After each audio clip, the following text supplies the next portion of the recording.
Hello and welcome. Happy Thanksgiving, and thank you for joining me. This is Darkness Radio Presents Holzer's Ghosts, and we have got an amazing tale to talk about tonight. This was an exciting episode. A lot of strange activity took place on the program this evening, and with this episode specifically, we're gonna be bringing my guests on in just a few moments. Alexandra Holzer and Shane Pittman will be joining us as we talk about Edge of the Veil.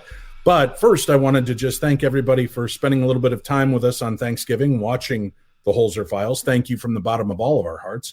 And thank you for joining us tonight in the live after show. We're going to be taking your questions throughout the program. And if I don't answer or ask your question, just ask it every now and again in the live chat stream, because I will try to get in as many questions as we can during this evening's presentation. For those of you that tuned in a little early tonight, you got to see something pretty cool. It was an episode of Ghost Adventures at Rolling Hills Asylum. And that was my first appearance with Ghost Adventures. I had told them about that location on numerous times that we'd hung out. I said, we should really do something there as doing an event. And they decided to film an episode. And I believe, if I remember correctly, this was the first time they ever invited a guest investigator to join them. And I went out, had a chance to be a part of that episode, and people always ask me, what is one of the scariest experiences you've ever had? And that episode was one of them. There were so many things going on, but at one point, when I was standing in the hall, we had just come in, we could hear footsteps running above us on what would be the roof of the building. We could hear them. And I'm standing here, right in front of me is Zach.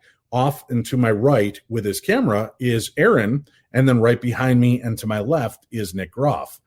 And we were kind of chatting about what was going on, and we start to hear this wailing sound, which turns into what sounds like a woman's scream from the end of the hallway. I turn and look, and there is Nick Roth, and he's got his camera slung up on his shoulder, but over his other shoulder is this shock white face. Imagine the Pazuzu face from The Exorcist.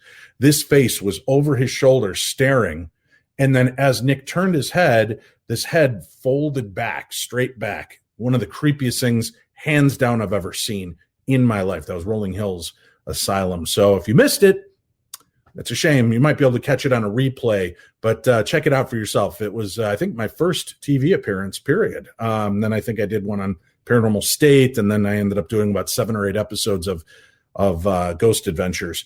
A lot of fun, though. It was a great way to spend Thanksgiving after slating, all of this food and family and having a good time. We just sat back on the couch, relaxed, and lo and behold, there's an episode of Ghost Adventures that Dad got to be on back in the day. I think it was like 2007 or 2008 that episode first aired. So it was great to see that and get a reflection back.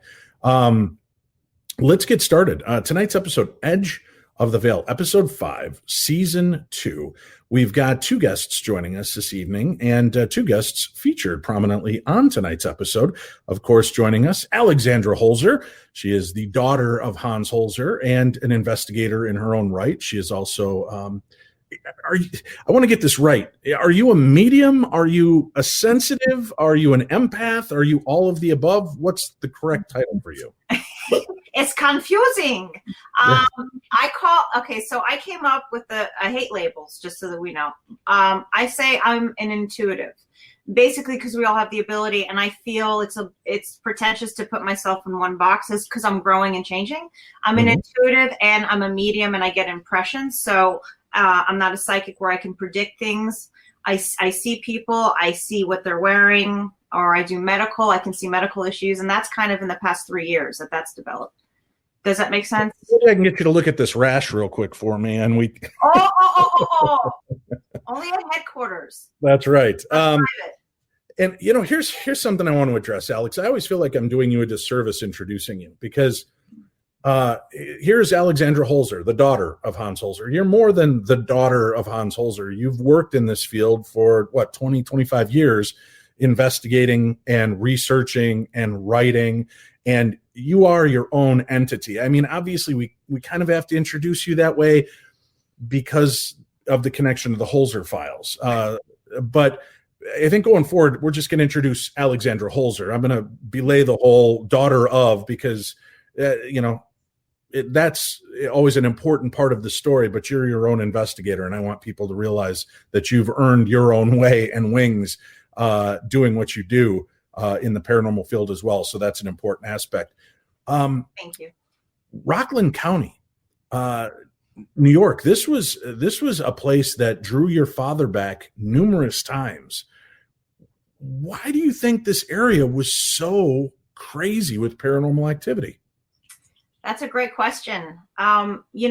It's interesting how some locations are not cut and dry, where you go in and you do your research, you go back maybe one more time, maybe three, depending, but usually you get a gist of what's going on when you spend all that time there. And this particular area in Rockland County, which wasn't really far from where we grew up in Manhattan, just kept pulling him back in. And on one hand, I wonder, because it was the beginning of him to really do the research publicly and to go on foot and see what was going on. He was very young at that point. And so I feel like it's almost like the houses in that area, the places that he went to, the people he connected to from having dinner at a bar and hearing about this place, which brought him there. All these little things I think were no coincidences. So I think it has to do with the path that he was going to walk on moving forward in his career. Well, and this was his first indoctrination, really, working under a mentor. And maybe you could talk to us a little bit about his mentor and what she saw in your dad that made her realize this wasn't just a journalist. This was somebody whose career path would be divined by the supernatural. Famed Irish medium Eileen Garrett was the woman and amazing medium that she was that introduced my father to the idea of perhaps he should put these stories and interests and research into a book. And they were at a dinner party one night, and she said, "Hans, you have to make book. I see many books coming, And of course, my father loved that, He was like, "Oh, yes, yes." And at the time, he was writing a lot of musicals. He was a journalist, and he was teaching. So he started to put that together, and the birth of the Ghost Hunter book came out in the 1960s. And that's what that began. So he got a reading from Eileen that basically was the pinnacle moment for him to put it out there for the public. Well, in Rockland County, you can see, I guess, you always go back to your first love, right? There's always that interest. You go to that case and it kind of invigorates you. And then to realize that it wasn't just a one-off case. There were multiple locations that were reaching out to your father, seeking help and guidance because something was happening. Now that your father loved history, and he really, that was kind of his real affinity, was the history and getting history right and understanding it. And then the ghosts kind of aided him in those stories. That area was so rich with history and so much death and tragedy through the years, not just from the indigenous people, but settlers who'd gone through their war times. It was certainly an area where a lot of energy had been stirred up during that time. Now, I want people to understand this wasn't a case that Hans Holzer blew off. This wasn't a case that he was not prepared to do. He unfortunately got this case 15 years ago. And your father was, 80 at that time? Yeah. Yeah. So it was just a point where, Hans Holzer wasn't just going out and doing ghost hunts, but he was still helping people and answering many emails, as many as he could. How much mail was your dad getting even into his 70s and 80s? Well, no email. We did buy a computer for Ida. Well, we had the computer really for one of the Christmases. My sister and I said, let's just do this for Daddy. And we bought it. And then we went back to visit him one day, and we went in the office, and there was the computer with a fabric cloth over it and antiques and the cat in the middle sitting on it. I said, what? And he goes, I don't know how to work this. So he got letters, like a bazillion letters, and the phone kept ringing off the hook. So he actually gave out his phone number. And then he would tell people if they needed help, if there was an interest or something was going on, they'd pass that phone number on. So literally it was the phone and letters. And he was constantly being barraged with requests to communicate and lend some insight into cases. So I just wanted to point that out, that when we said, there was one letter that went unanswered, it wasn't out of ignorance or just not caring about the case. It was just that your father was, 80 years old and too much. Yeah, it was too much. He was ill. He was ill off and on. I mean, he was still moving about a little bit at that point. It was just kind of, it just, he moved on from that. I think he was more spiritual and more, I'd say, in the mindset of just quieting everything, because he'd been at it full time. And so I'm sure, missed a lot of different things at that point. So. And speaking of, getting to that point where you just kind of are tired of moving and doing things, it's a good time to introduce our next guest, Shane Pittman, who's, as I've read on Twitter, He's up on food and having a slow move. He's had to get through this. Happy Thanksgiving to both of you. Happy Thanksgiving. I appreciate you having me on. All right, Shane, this was a cool episode. We're going to give some behind the scenes tales as well. And there's one in tonight's episode that I want to mention. And I'll explain. We told you folks, when we film these episodes, it's guerrilla filming. We're filming 5 days for, on the lowest end, 8 hours, highest end about 12 to 14 hours a day.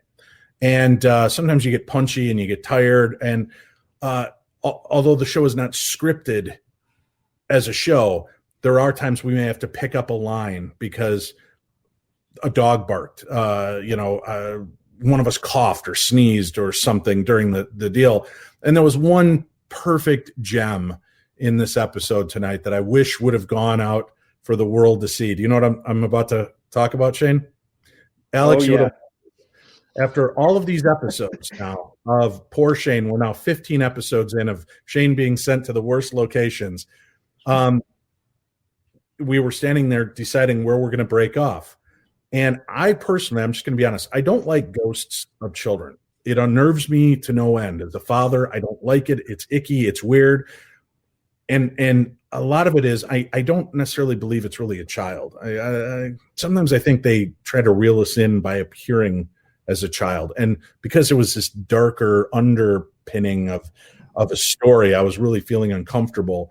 And as we're standing there, Cindy goes, well, I want to go here and I'm going to do some automatic writing.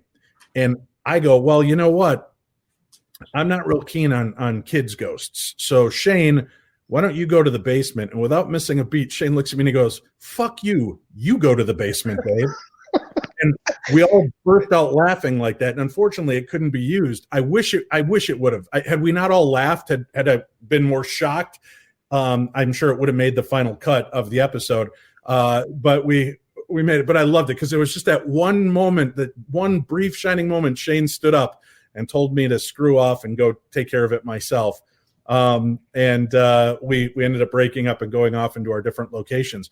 But Shane, as you're going through all of the files and reading, the books and all of the stuff that was going on, when you get in there during that baseline investigation with Cindy, and she's immediately picking up on this really kind of unnerving vibe, and you're picking up on this kind of sense of dread. What was it like being in there when immediately, I mean, that was one of the few times Cindy walked into a location and was like, I don't want to be in here. I don't like this place. Yeah, as soon as we walked in, it was like that. It was weird because it was like from the outside, walking into the house was two different atmospheres altogether. As soon as you go inside, everything changed. It felt like your first instinct was to run out of there.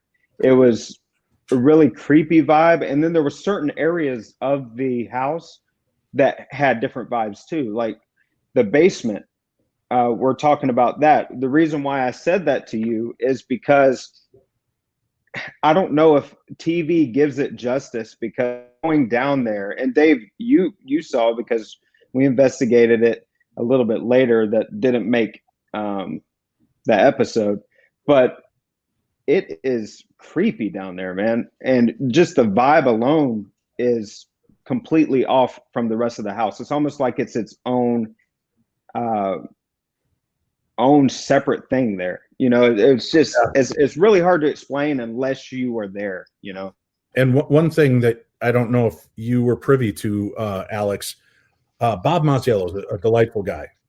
Very sweet.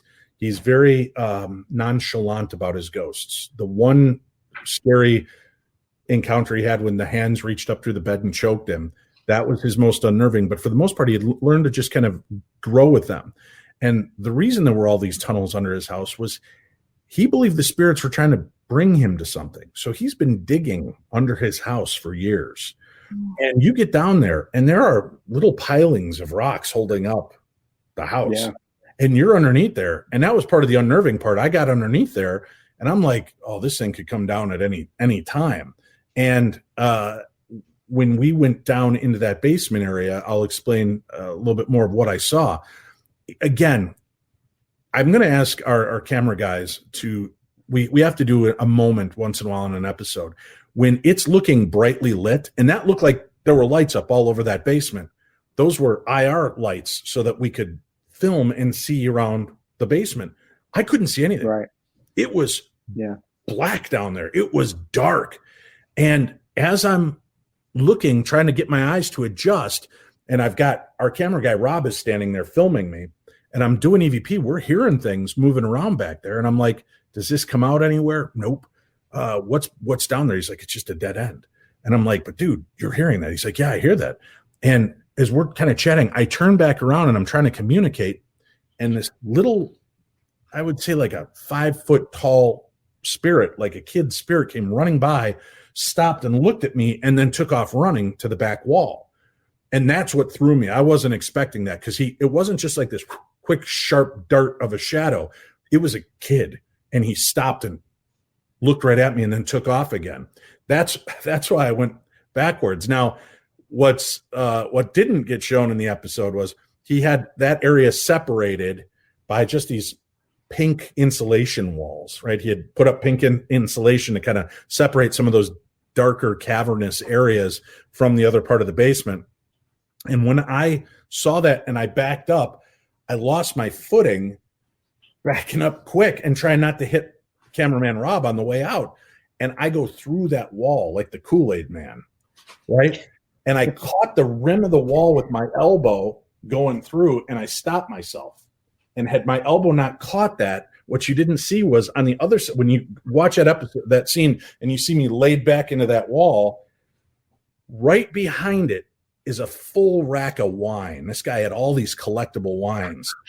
Had I gone back this much more, I would have taken out his entire expensive wine rack and blown the place out. Yeah, so weird little tidbits of information that you don't always get to see when you're watching the show. But that was pretty freaky to be down there and to see something like that. And especially because our camera guy, Rob, right, he's standing there trying to film me, and we're hearing stuff, and he's holding the camera, and he keeps doing the shoulder look around because it's starting to get on his nerves.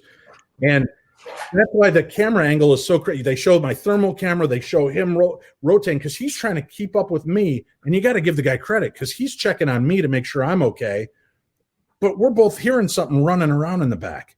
And it just all hell broke loose for those few moments. But it was really, that was one of the more unnerving moments for me this season, because it just shocked the hell out of me to be down there and have that kind of experience. And especially what's running through my mind is this little woman's ghost that has been seen in the hands reaching up to Bob's throat and choking him. It just freaked me the hell out. But next time I'm gonna tell Rob, when we're in one of those situations when it's that black, I'm gonna go, turn off your spotlight for a minute. Let's just let the viewers at home see how dark it is, because I think Dave. Sorry about that. I didn't mean to interrupt you, but I can see why you were so unnerved, man, because you said that there was somebody darting back there like a little child. It looked like a little child, but there was nowhere to dart to. That's what you were talking about. Like it was a dead end, but there was nowhere to dart to. So if you were seeing somebody running back there, there was nowhere to go. So that's even more scary to think about, you know? Well, and Rob tells me, go back down here. Come on, we got to go down here. So we go down there and we walk back in that corner, and it literally, you walk down and it breaks off into a T, and both ends just end up at walls maybe 5-6 feet away. And I went up there and I looked, and I could hear something moving around. But again, we're underneath the house. I can't tell if I'm hearing mice or rodents or whatever. But I noticed something sparkly. And I reach up. Now, this guy's down there all the time digging, looking for some kind of buried treasure under his house. And I find this ancient penknife, this little, like a kid's penknife. And, you know, that really kind of connected to me too, is, boy, this kid was down there. Did he bring me to this? And we shot a scene where I give it to Bob in the reveal. But I think part of it is, you know, what does that really tell us? I can't tell you the ghost set it there. So I think that's why they edited it. But it was weird because he was blown away. He's like, I've been down there 100 times. Where did that come from? How did that get down there? Should I dig more? And we're like, no, don't dig anymore, dude. This house is going to come down. Now, there was a lot of talk on this episode of orbs, and we'll get to that. But I want to go back to you for a few minutes, Alex, about your meeting with Lizette. How cool was that? As Hans Holzer's daughter meeting with the granddaughter of this world famous medium and psychic that your dad worked with and tootled under. That sounded weird. You know, he keep it clean. But that was his mentor. What was it like for you to be able to sit down face to face with somebody, you know, another bloodline to your dad's work? Yeah, it was surreal. You know, I mean, we had spoken briefly over the years. I started after my father had passed. I really tried reaching out to people. People had reached out to me even prior when he was still with us, you know, in the physical sense. But this was like a mission of mine. And I found her, you know, because she still runs the Parapsychology Foundation in New York. And the library that she housed out in Long Island, you know, and I have a connection to Long Island. So I just felt it was time, but we really never got to get together because our lives were always so busy. So when I was able to meet her face to face, and we're supposed to sit down and get, you know, makeup and touch ups, and I'm like, whatever, I don't care about that. I'm like, it's Lisette. We were like two babushkas, like two Jewish, like, yet we were just like, da-da-da-da-da-da. And Rob's like, okay. But that has to be pretty cool. Yeah. The generational thing, you know. I'm kind of giving weird looks off to the side. Right during the middle of the show, my son decides it's time to come down here and start boiling up a pot of coffee. So I apologize for the weird bubbly noises. Oh, I can use it. Yeah. You get a chance to sit there and talk with somebody connected to your dad.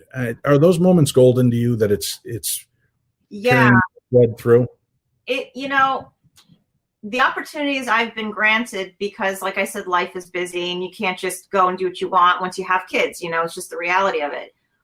The physical part of it is very different than when you're emailing somebody. So to have that moment granted for us to do this, and that we're all in the same state, we're not far from each other, it all kind of melded together beautifully. And I just felt like this is a piece of my history.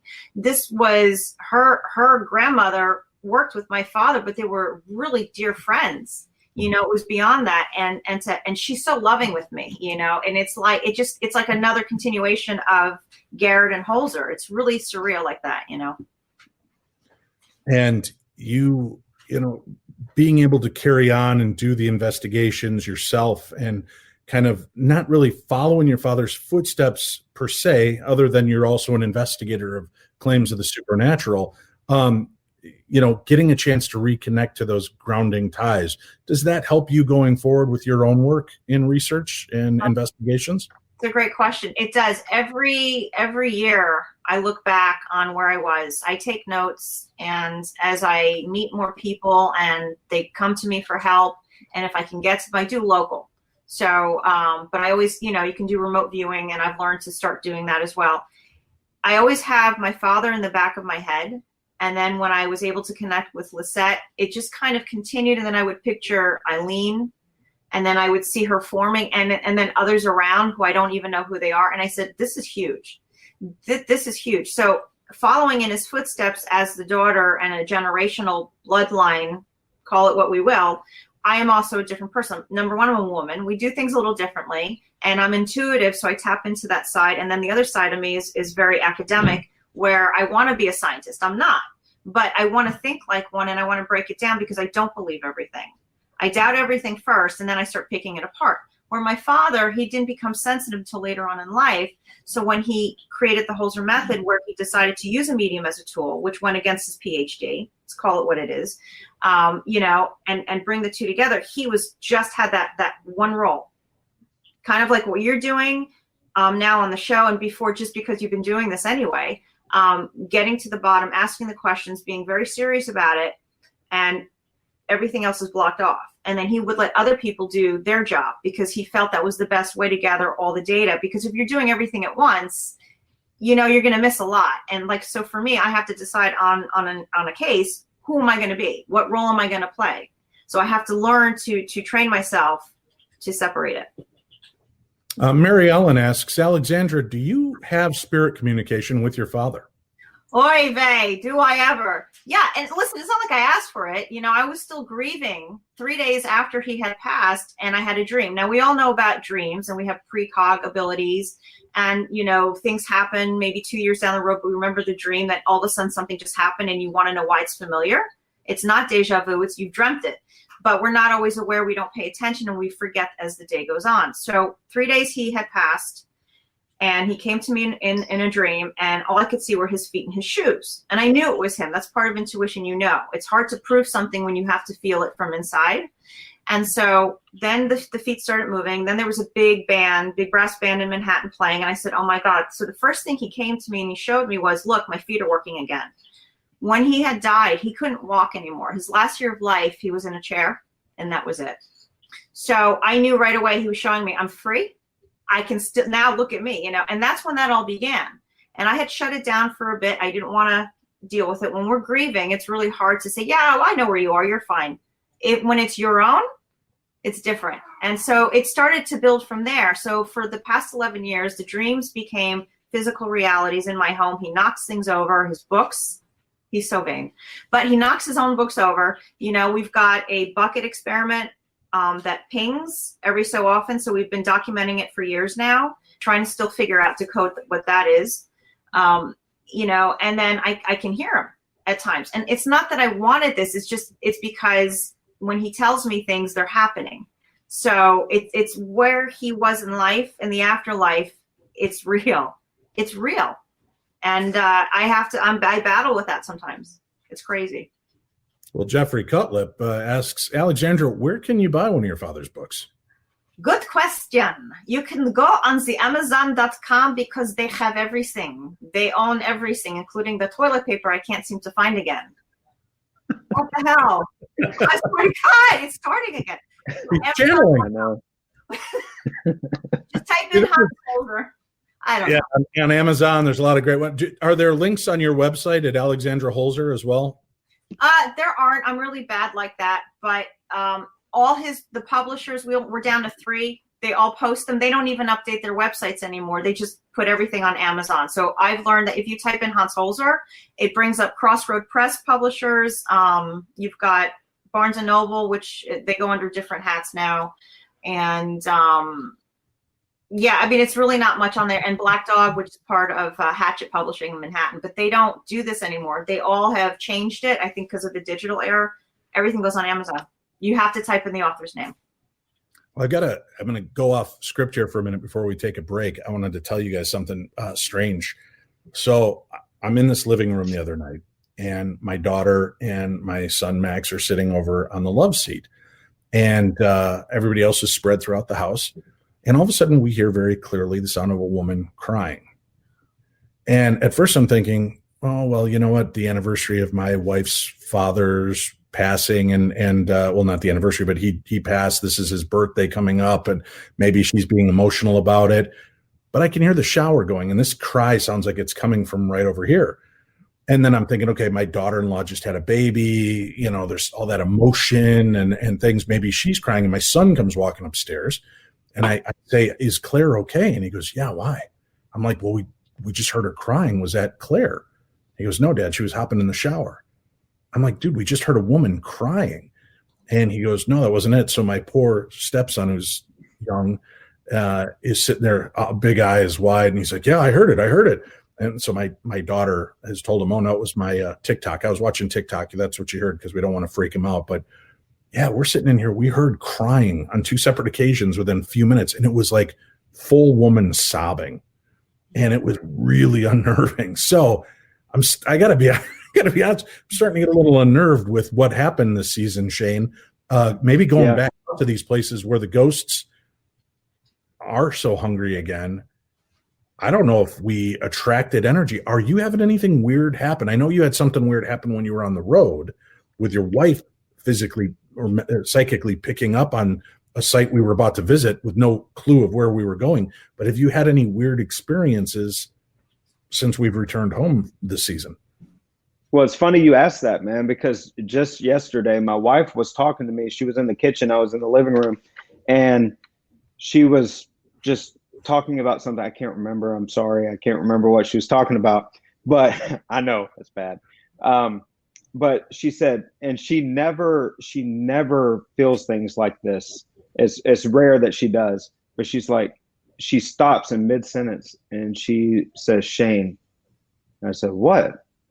And she said, I just had a cold breeze just come by me, and there's no vents in our kitchen. There was nobody walking by. And she's like, every hair on the back of my neck stood up. Something just walked past me. I don't know what it is. And for people who don't know my wife, she had an experience some years ago at this place called the Poly Jail in Union Springs, Alabama. And she doesn't want to get involved into this too much because she feels like she may bring something to one of the kids or something like that. So she's very apprehensive about this stuff.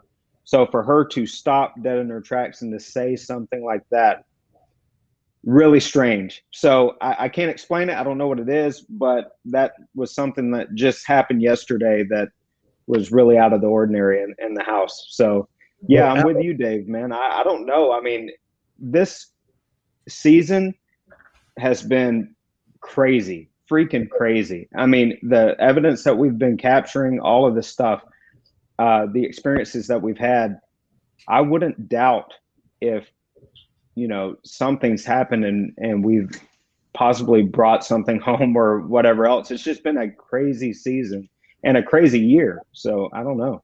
I can't explain it. Danny asks, do you guys get followed home too? So we've just talked about some of the brief stuff. Alex, I'm wondering, since we've kicked the hornet's nest and reopened these files, I mean, they're in your home. They're part of your life. Has that unleashed any weirdness in your own world? Well, the basement's got an issue. Yeah, I would guess. And we were lucky enough to be able to let you out of the basement this week with to get away from Gabe for just a short time and come on out and meet with Lizette. And people that keep asking, when is Alex going to join you outside of the basement? You just are outside of the basement. But stay tuned. Out, and I was fed, and then I was put back in. But I enjoyed that. But stay tuned because other exciting things may be happening later on this season. So make sure you tune in for that. Nicole Paris says, Dave, you're due for a cleanse. Yeah, I probably am. Let's take a quick break. We'll come back. You're listening to the best in paranormal talk radio. This is Darkness Radio.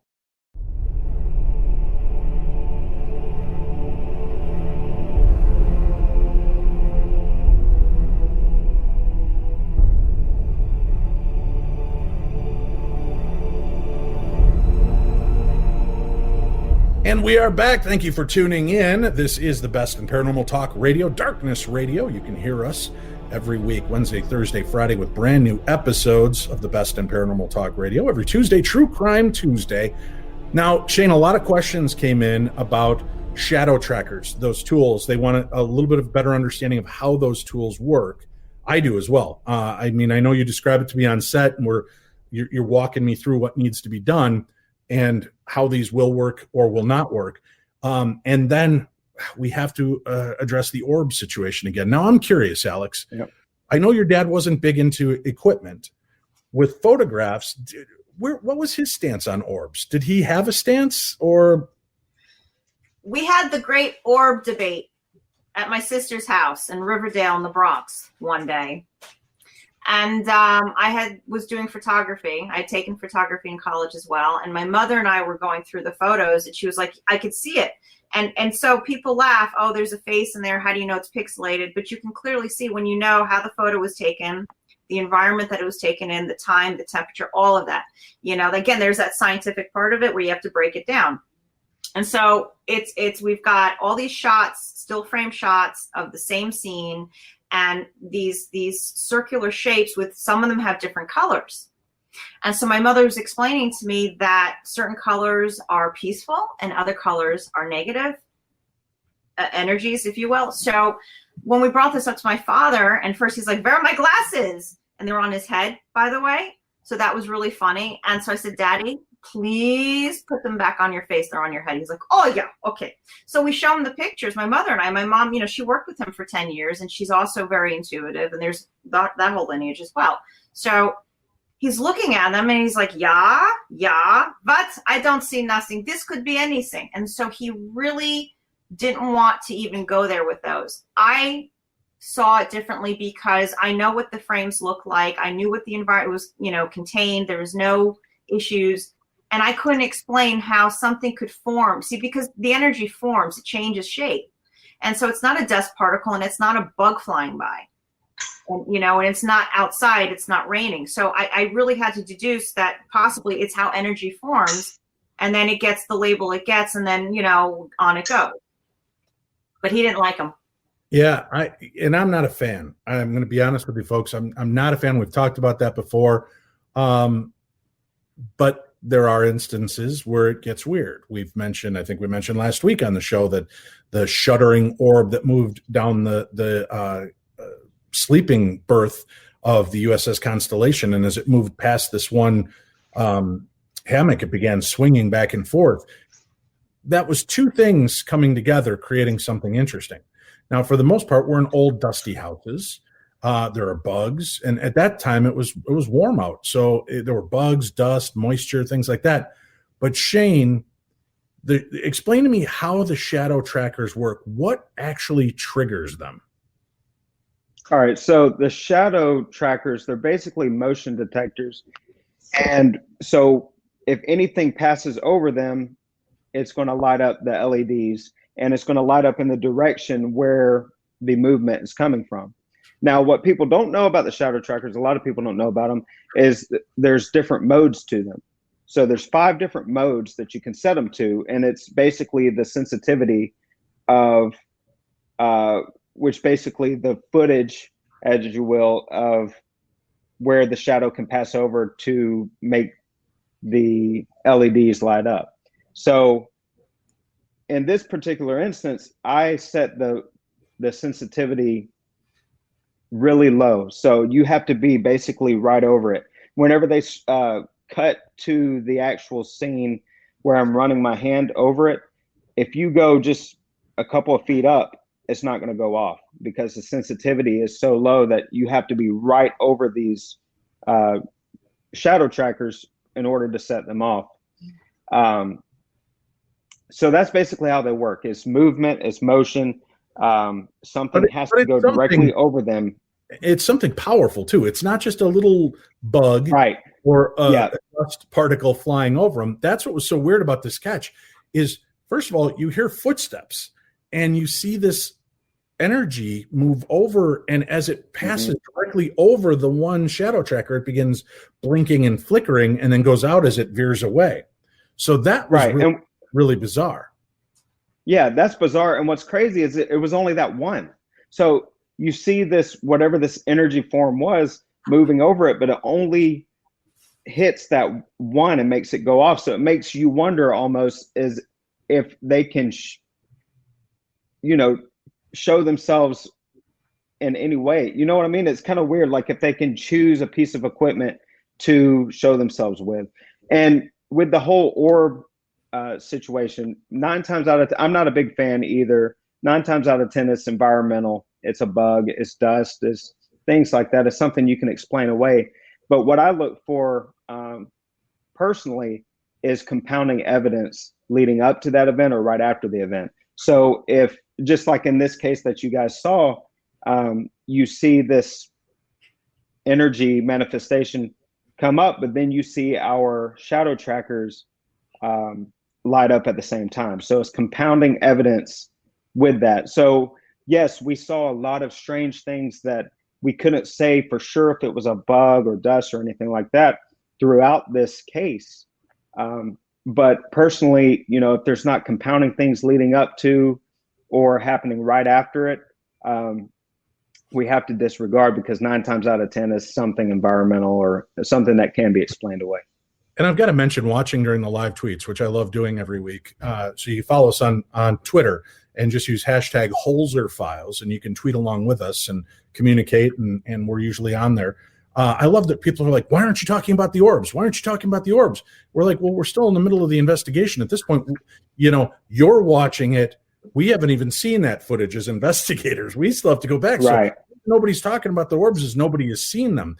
And then when we get to the end, like you said, if there's not corroboration, if there's not multiple things taking place with an orb, we dismiss it. That's just plain and simple, because it is such a controversial bit, and so many fans have turned against the orbs, and that they don't want to see that kind of activity. It always presented as paranormal. So we've been hypersensitive to try to find things that make it happen. Now, what I will say is, could it be dust? Yes. Could it be that this being is creating a static energy as it's moving through that room? You're hearing the footsteps. Could a dust particle be caught in its wake, and we're just catching the reflective light off of that? Very well could be. So I don't dismiss what's happening. Dust moves with that. And, right. and if there's a static presence, it can move along with it. So that's something to tackle. Troy Harvey asks, how often when you investigate, is there a feeling of an evil presence? And I'll start off and then we'll bounce to each one of you. But for me, it just kind of depends on the story I know going in, which is sometimes why I like to be a blank slate. If you go in hearing all these horrific stories, and as you learned last week on the Franklin Castle, there's a lot of stories and a lot of bad things told about these spirits, and none of them proved to be real. We could find no corroborating evidence of that.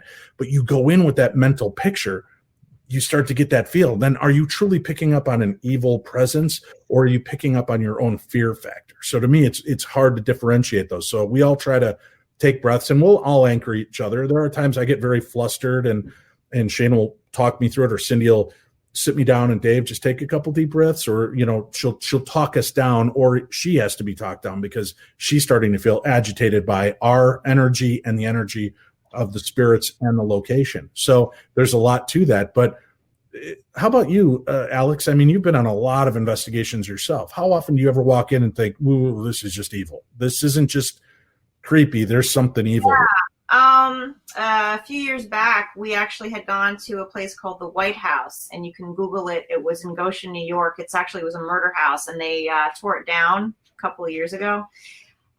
It's nothing to speak of. It's on a bunch of land and marshes, and there's a hospital behind it, but don't let the size fool you, because it really has to do with, and this goes back to your intuition. We all have that ability to be aware and awakened to feeling, and it's hard to prove a feeling, but that's how it starts with me, is the overall, that gut that we all have, this is not right. And, I didn't know too much about the story. It was just sitting there. I've driven by it for 15, 20 years. So we went in there just to figure out what was going on. It's just sitting there. And so the less you know, the better sometimes. And this is one of those cases. And when I walked in, you've got dilapidated stairs. You've got the hole through the floor where you could see the basement. The house is kind of leaning sideways. And I went in anyway. I was with my husband, he's an empath. And we started filming, and it just, I could stand there and I said, I know this sounds really dumb and very unintelligent and not academic, but I feel like we're being watched, and I can't explain it and I can't prove it. And it's really frustrating. And so those are those moments where other places you walk into, it's also the people in that environment. So this was an empty house. So it was up to our own devices to figure that out, and equipment and so forth, and then the history. But if you go into a place where you're meeting somebody, you've got their energy too. So you've got all that going on. You have to separate. Remember, I was saying again, pick it apart. Who are they? There's a psychology to the parapsychology as well. So you have to figure all that out. You have to be a psychologist, and then you have to do a walkabout. And then what is the history of the place as you're going through it? Sometimes you don't need to be told. It's just bad. Something bad happened there, maybe multiple times, or maybe the house is buried on top of a graveyard. Poltergeist. I mean, it happens. Yeah, unfortunately, especially on the East Coast, a lot of Native American burial lands all over that area. You don't know, Right. Yeah. Shane, what about you? I mean, have you ever just walked into a place besides my hotel room after a night of White Castles and just felt the presence of something evil? That's a whole other side of evil right there. But what Alexandra has said multiple times, she's told me this multiple times too, is sometimes you fear things you don't understand. And that's very true. A case in point is the Barnstable house, which was last season. I went in there and I encountered some things in the basement that made me run out of there. But what was there, I don't think was necessarily evil. I think it was the spirit of Lucy, trying to call out saying, does anybody hear me? I think a lot of it goes into you going into a location and you have that blank slate scenario to an extent. You don't really know what you're getting yourself into in certain locations. And I think fear sometimes can bring about all of these emotions. And a lot of times there's just, I wouldn't say evil, but negative. Like if a spirit is bad in this life, or, if a human's bad in this life, then 9 times out of 10, they're going to be bad in the afterlife, that it might carry over some. So, a lot of negative, but it's kind of hard to say. It's really hard to say. I think that when you don't fully understand what's going on, as far as when you're first walking into it, you can have all of this trepidation and it can feel evil to you, but it's kind of hard to say. Well, that folds in nicely with our next question from Joseph Hoffman. He says, I've seen 3 groups investigate Franklin Castle, and all 3 came up with different hypotheses. How come? Well, I think, as we just mentioned, a lot of it is what you go in believing.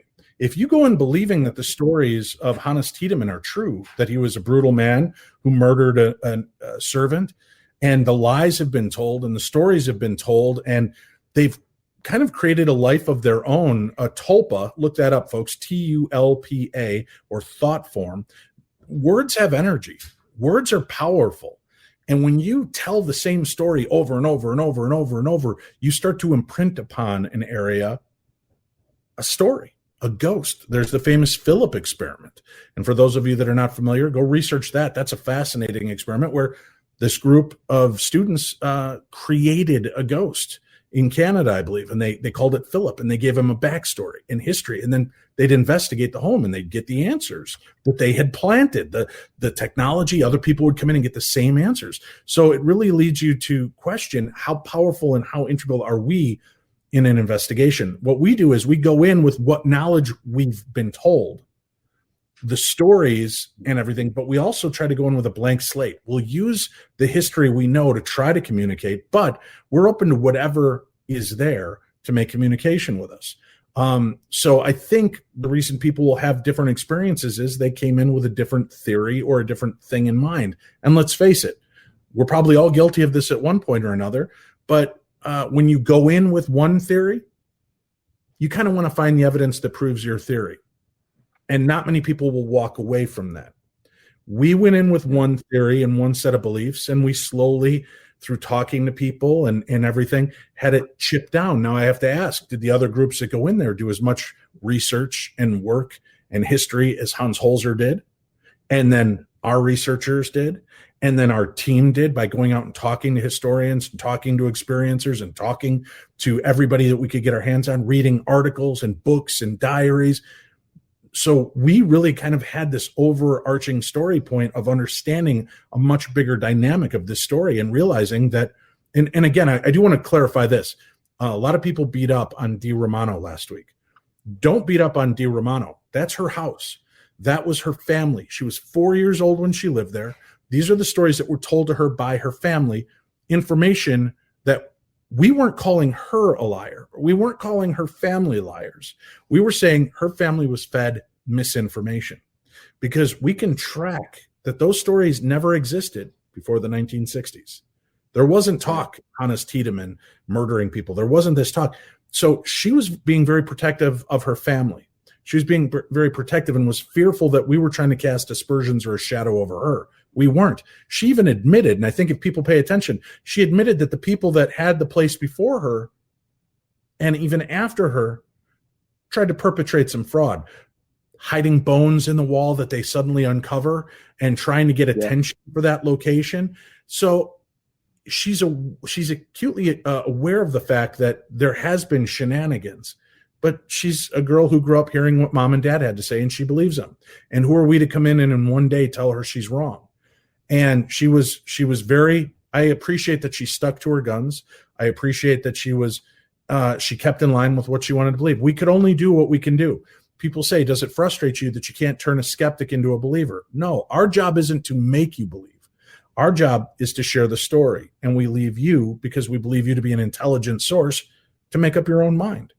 And if you're not an intelligent source, for $29.95 a week, you can sign up for my subscription, where I will teach you how to be a ghost hunter. And no, that's not how it works, guys. Where I can, but you have to be really cautious, and what you bring into something is often what you take out of it.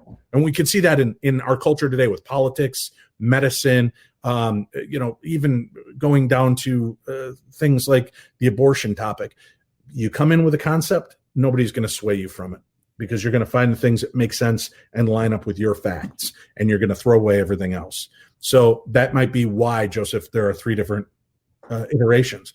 I would love to do an investigation multi-layered, where you have one team go in and investigate with all the same information we have. Then our team goes in and investigates. And then we have a third group that comes in without any knowledge of the location. And then we sift through our audio, our video. Can we get corroborating things? Can we get similar aspects? Or because of our preconceived notions, do we influence our own experience? That would be really cool to test out. That would be definitely cool to test out. Shane, my daughters want to know what's scarier, basements or attics? Basements. And I don't know why. Don't ask why. I think maybe it's just the environment I'm in, but basements are they're creepy to me. Alex, you're always very stoic about a lot of this. We encountered a few cases where your dad left in a hurry. He was not, not showing cowardice, but you could see he didn't want to be there. Did he often get rattled by cases? No, my father was too arrogant, and in a polite way. He was a little arrogant about it, because, he was just so focused on getting to the history of what was going on in that location. Who are these people he was talking to? But he never made them feel like they were lying. That would come in after. Then he'd say, this is bullshit. I put it down, but no, this is not right. So, but, he had big parables. He didn't really care, but very. Wait a minute, for clarification, he had a big pair of balls, or he had big paranormal balls, as though he was brave in situations? I shouldn't have said a word. And then I thought, as it came out, too late. He had a New York pair of balls, laced with history and attitude. That's funny. He basically held seances in our apartment, where the table, which I inherited, that's great. It's in our sitting room, but whatever, flew across the room. So, Ethel had been to a lot of these seances as well, family members, friends, and so forth. I mean, literally the furniture would move around in our apartment just by sitting there and conjuring up what they were doing. He always felt like nothing's going to happen because I'm in control, I'm in charge, and you're not going to boss me around. That was his whole attitude, of course, more eloquently, but he was very rarely rattled. There was just a few moments like that. And I think because he's also human, he probably wouldn't want to admit it. But his job was to be strong and educated and mindful and aware and get the damn story, what was going on. I want to tell people, so I think it was 2007, 2008, when we had you and your father on our radio show. Mm-hmm. Your first book, his final book. And we had both of you back to back. You helped set it up. And I remember calling you because we pre-recorded, and I called you and I'm like, Alex, I don't know if I should play this. Your dad sounds really angry through all of this interview. And you're like, that's my dad, Dave. Play it. You're getting him. Those episodes have now been reclaimed. They're part of Darkness Radio's archives. For many years, they've been lost to us. We finally have started putting back in our old episodes. So if you are a follower of Darkness Radio on whatever system and podcast device you use, go back into the deals. We're on Stitcher, and there are 2 ways you can subscribe. One is Stitcher Premium.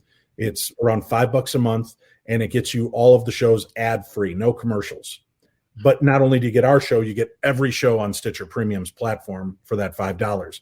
Or if you want the free episodes, you can go in and get the free episodes just by listening to Stitcher and Darkness Radio. But scroll through, go back. It's around 2007, 2008 to the Hans Holzer and Alexandra Holzer double header, and you'll get a chance to hear how Alex and I first came to know one another, and hear my interview with Hans Holzer, whose most answers came out to be, the tools are garbage. You need a good transmedium, and that's it.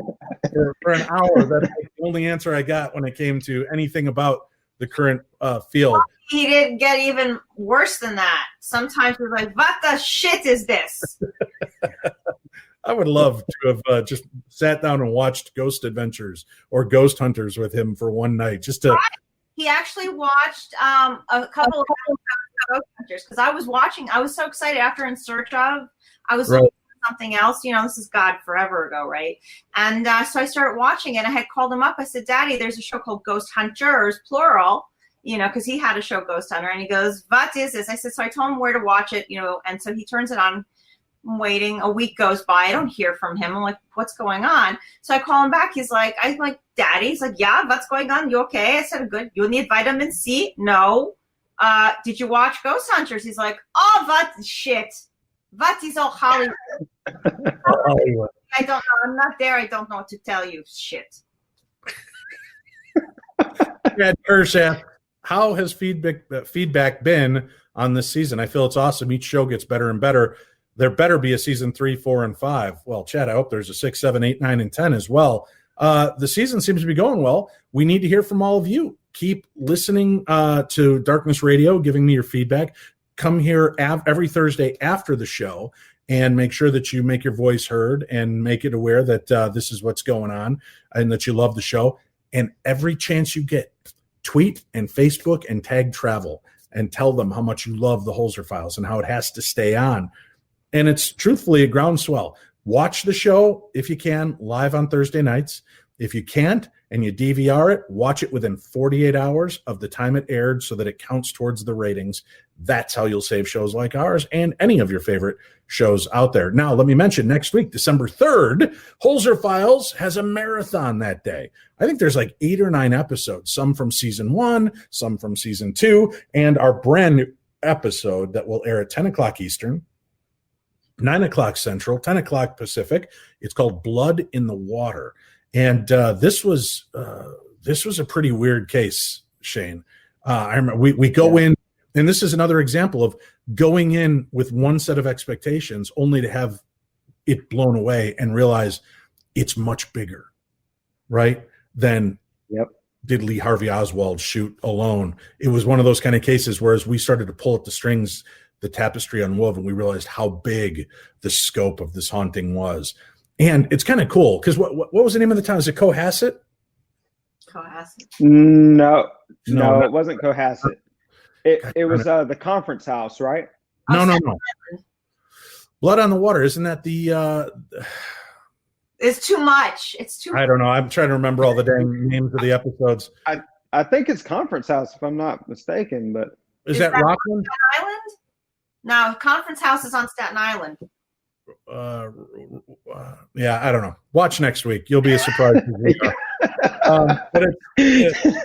Well, there's 2 I'm thinking of, Shane. One was where the town was that they filmed Witches of Eastwick. Remember? Yeah, it all jumbles together. I can't remember. We investigate one location, and directly next to it, another one opens up to us, and it's kind of cool because I watched Witches of Eastwick a couple of weeks back with my girls, and you see Jack Nicholson getting blown down the street right past the 2 locations we investigate, which had been turned into Eastwick. That's Cohasset. So I think that's the one you're talking about. I think that's next week. I think.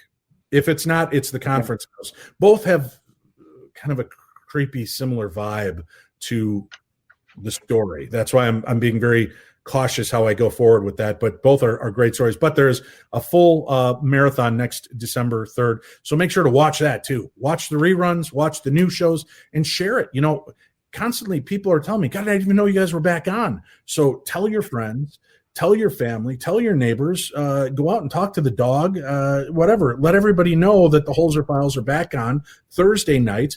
Tonight was our 5th episode. We've got 13 this season. So just doing quick math, that's still like 28 more episodes this year. Yeah. And I just looked it up. Conference House is next week, and you were right, Alex. It's Staten Island. Yep. Oh, Conference House. I'm going to say this, one of my favorite locations because of the history. And being able to stand in a room that Benjamin Franklin stood in, trying to negotiate peace with the king's people to save us from this battle that was going to come. What an amazing piece of history. But this story is so much bigger in scope, so much bigger than what you thought you knew about history. And has, I think, Shane, this has one of the creepiest communications I've ever been a part of. Without a doubt. Yep. Just thinking about it, all 6 hairs on my Homer Simpson head just stood straight up. Say it's just a terrifying episode filled with lots of creepy stuff. Well, you know what? With the Conference House, my mother, she used to do haunted artwork, which back in this, you're an idiot. My dog, when I started doing Homer Simpson, my dog was laying on the floor next to me, just turned up and he's like, that's sad. That poor dog. So with the Conference House, so my mother used to do haunted artwork, which now is, but back in the 60s, it was nobody was really doing pen and ink with haunted houses. It was kind of like a thing that she started. And so she started having exhibits in the galleries, and the Conference House is one of the canvases we had hanging up in the apartment growing up in Manhattan. It was an oil canvas. And I believe I have a photo of it. So what I'll do is I'll post that on Twitter for the next episode, so you can see, because she used to do them, and they sometimes became part of the art inside some of my father's books, and sometimes they were the book cover. Very cool. Cameron says that, Alexandra, you should dub your father's voice during the recreations. We were very carefully through the hallway. I'm hoping at some point on one of these investigations. I don't know how you feel about it, but boy, I'd love to have you join us and maybe even call forth on your dad to see if he can help us. Listen, I would love it, because I've already had that experience a few times. And, it's almost like you have a box of chocolate and you want to eat the whole box, but you don't. You have to just have a few at a time. When I work and my father comes through like that, it's like I have to prepare myself for him to show up. I don't ask for it. I pray to him, because you know what? I'm nervous and I have anxieties, and I don't know what I'm opening myself up to. I have the kids, the same situation, right? We don't want to bring it home. I know this happens. It does exist. I believe in that. And so, but I pray to him, please protect me and those around me, because I don't want to bring anything home. I want to get through this. I need to know what's going on. Please be here. And then he comes through. We're recording it. It's happening. And every time I'm like, I don't know how to react. It sounds really stupid, but it's like, I need him here, but I don't know if I want you here. Maybe a little bit over here. It's like, since my grandfather died, my grandfather was my hero. He was a great father figure to me, very close to me. And I've always wanted connectivity with him. And I had a dream visitation with him that was very powerful and proved to me beyond a shadow of a doubt that we had communicated, because he gave me information that I brought back that I did not know. And when I told my mom and aunt, they were able to corroborate it and prove that I had talked to my grandfather. Well, what you're saying, talking about the, do you really want it? I'm driving in the car, and I just told my daughters this story earlier today. We're driving in the car, and my son Nathan is in the back seat. And this is when he's very little and not speaking. He's like the mama, papa, dada, that kind of stuff. And that's about the extent of it. My grandfather had a very unique nickname. I won't say it because I'm still waiting for a good medium to come forward and tell me the name, so I know I'm making that communication. But let's just say shoelace, okay? Just something weird and random you would not think a kid would say. And I'm driving, and I can see him in the rearview mirror, and he's turned up, and he's just and he's talking and giggling to something. And I go, Nathan, who are you talking to? And he's looking and smiling. And he just turns and looks at me and he goes, Shoelace. And then he turns back and looks up and starts giggling. Yeah. So again, Shoelace in exchange for the real name I called my grandfather. I didn't call him Shoelace. But now I'm going to ask my grandson Declan to call me Shoelace because that is a cool grandpa nickname. For those of you that don't know, my grandson was born on the 18th on my wedding anniversary to the lovely Winnie, my daughter Ripley's birthday, and Declan, all born and sharing that same date. He is happy, healthy, big boy, 9 pounds, 10 ounces, 22 inches long, winging in from Minnesota, ready to fight in the corner. He's going good. He's doing good. Looks gorgeous. He's a sweetheart of a baby. So thank you to all the Darkness Radio listeners and Holzer File fans for your love and support on that. Your dad would like this comment. Lena says, I caught my cat watching tonight's episode with me. Your dad was a cat guy, wasn't he? Oh, forget about it. I mean, the cat, so of course we rescued from the ASPCA. I got my first black cat when I was a little girl. We named her Sylvia. If it was a boy, it'd be Sylvester. And it became his cat. Like, what the frick? You know, the cat would end up on the desk because he would have that overhanging writer's lamp, you know, that would heat up everything. And the cat would just be sprawled out the whole time. And there's Sylvia. And he'd be, nice kitty, type, nice kitty. I'm like, so I would keep rescuing them. Sometimes I'd have to bring them to the shelter. He wouldn't let me have a whole bunch in the house. But, you know, when I had shown him that I rescued dogs when he came to my house for one Christmas, and he goes, oh, what a cute little brown kitty. I said, Daddy, that's a brown dachshund. What? German. That doesn't exist. I said, it's a dog. Woof, dog. He goes, I don't like. I don't like. Nice. Very cool. Hey, guys, it was a pleasure. Thank you for coming on. I know Thanksgiving is a time of family, but I want people to know again, and I firmly believe in this, family transcends just blood. You know, I mean, we've got our families that we spent time with today, but we have families that are outside of our normal lineage. And I think you guys, Cindy and Gabe and all the great people at Painless are part of my family as well. So thank you for celebrating the holiday with me tonight and being here. I appreciate it. Alexandra, is there anything you want to tell people? Anything you have going on right now or how they can keep up with you? Yeah, I have a book that's coming out soon. I don't know when, but it's coming. I'll let you know. And we have another project, I believe, for the network. So for Daddy. So that's good. Yes, we say in private. I don't know all the details, but it's coming. Okay. For Daddy. And, you know, hopeful for the new year to get more stuff out there and help people and learn as we're all doing this together. You know, nobody knows more than the next person. Some people might, some people know less, but if we all teach each other, it's nice that we're all on the same level. Do you know what I mean? That's what we're supposed to be doing. So. Well, I appreciate it. I know I'm sure we're going to see you pop in on Holzer's Ghosts after show at least one or two more times this season with us. So thank you. Back-to-back weeks. Thank you for being here with us, Alex. Shane Pittman, officialshanepittman.com. You can get your hashtag Poor Shane merchandise there. Truthfully, you can. He has T-shirts and mugs and mouse pads and whatever. So go check it out. You also have Poor Shane masks, don't you? COVID masks? Yeah, I do. Yeah. And I'm also, yeah, Poor Shane condoms. Poor Shane, what? I can't hear you. Whoa. How can people keep up with you, Shane? Your website, officialshanepittman.com. And what do you got going on? Man, you threw me off for a second there, buddy. Yeah, on Facebook, you can look me up, Shane Pittman. Instagram, Twitter, @Starring Shane. I'm also doing a side project with two of my good buddies, Ray Causey and Josh Purvis. It's called The Searchers, basically doing a lot of local haunts and investigations, kind of showing people the grassroots of where I started and kind of bringing them along on their journey. So we're doing that, and you can find us on searchersbelieve.com and The Searchers on Facebook.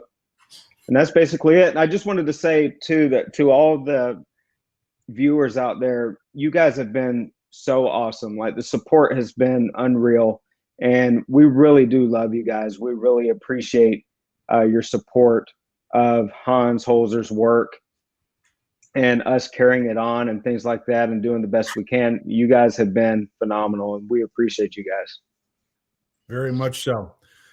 We will be back next week. We've got another brand new episode, and we'll have a couple of cool new guests that'll be joining me here on Holzer's Ghost, the after party discussion. You can find us here every Thursday night after a brand new episode of the Holzer Files.